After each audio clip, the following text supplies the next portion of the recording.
Hey pageant fans, I'm Theresa K. I'm a pageant coach as well as the creator behind the blog tstanceonpageantry, and in this video I'm going to be talking about the recent crowning of Morgan Romano as Miss USA 2022. So on Friday, January 27th, Morgan Romano of North Carolina was crowned Miss USA 2022, and she was crowned by our new Miss Universe, Arbany Gabriel. And I first saw this post on Instagram on the Miss U Updates account. And while I wasn't surprised to see this happen, I was surprised that there were a lot of people commenting, asking, how can this be? Like, why is this happening? Is this usual? Is this tradition? What happened to Arbany? Does this mean that she's not Miss USA anymore? Is she been dethroned?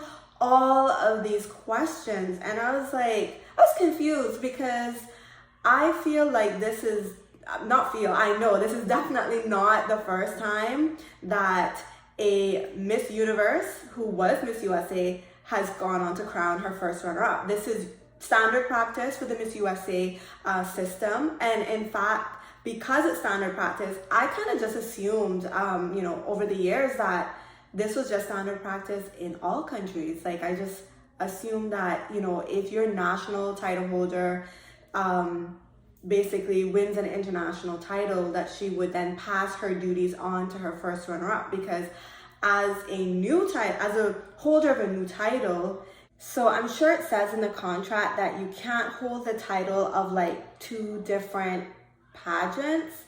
So I was really surprised at how many people just truly were shocked that this was something that was happening. I'm like, in 2012, Olivia Culpo did the same thing.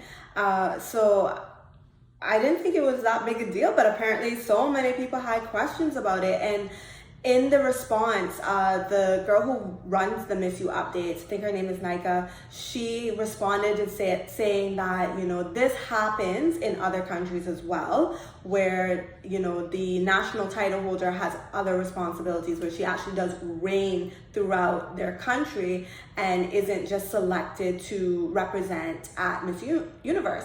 So it kind of stuck in my mind, because I was like, are there countries who only select a title holder to, compete at Miss Universe, and that is their sole responsibility, and when they get back, they don't have any other duties or responsibilities? I was like, there's something interesting. So I want you guys to comment down below if you know of countries or franchise holders who sole purpose is to select a title holder to go away and represent at Miss Universe, but then their title holder has no other responsibilities other than that.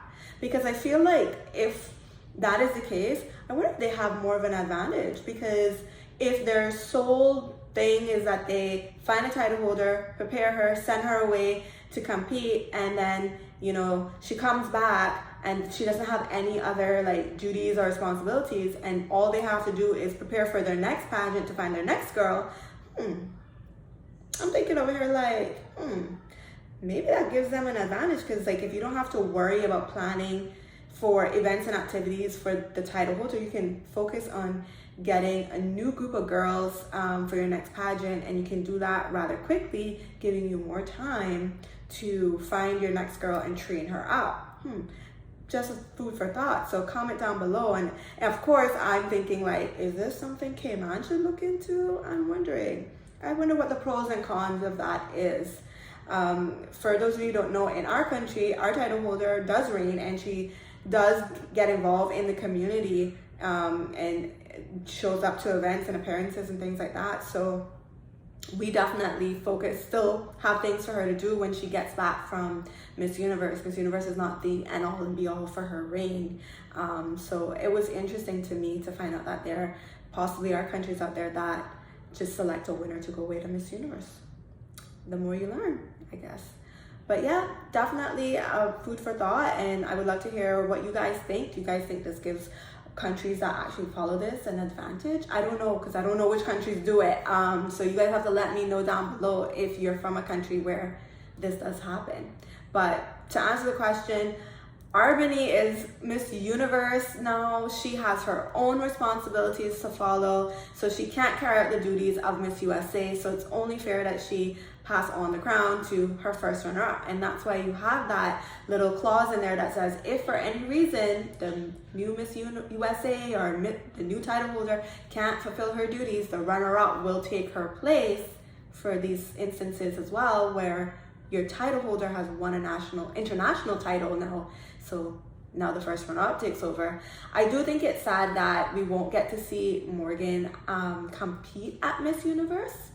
I wish that we could. I wish that that was something that was afforded to her as the new Miss USA. So she is only going to reign until the next Miss USA pageant. So she will crown the 2023 Miss USA title holder. And I do wish that they could change that, because I feel like having that opportunity to represent USA or represent your country at Miss Universe is definitely a top perk of being a national title holder. But you know, even just being Miss USA carries a lot of prestige and can open a lot of doors. So it is still a huge accomplishment, and I send my congratulations to Morgan. I think she's gonna make a great Miss USA. She's very much into STEM, and she has her own projects that she'll be doing. So I'll definitely be following along, and I wish her all the best. Before I sign off, I do want to say that Arbany winning Miss Universe was probably the best thing for the Miss USA system. As you guys may be aware, the class of 2022 was claiming that Arbany was shown favoritism by the Miss USA organizers, and so the Miss Universe organization had launched an investigation into these claims, and so there was a lot of tension surrounding Arbany's win and a lot of controversy. And so I'm sure the class of 2022 is actually happy now that Morgan is going to be the reigning Miss USA. I'm not sure what the actual conclusion of the investigation was, but I think that this is, you know, best outcome, win-win for everyone. So yeah, that's all I wanted to say. All right, guys, thank you so much for tuning into this little chit-chatty video. I hope you enjoyed it. If you did, please hit the like button. Be sure to subscribe so you don't miss out on any videos, and be sure to share this video with a friend. Until next time, take care. Bye-bye.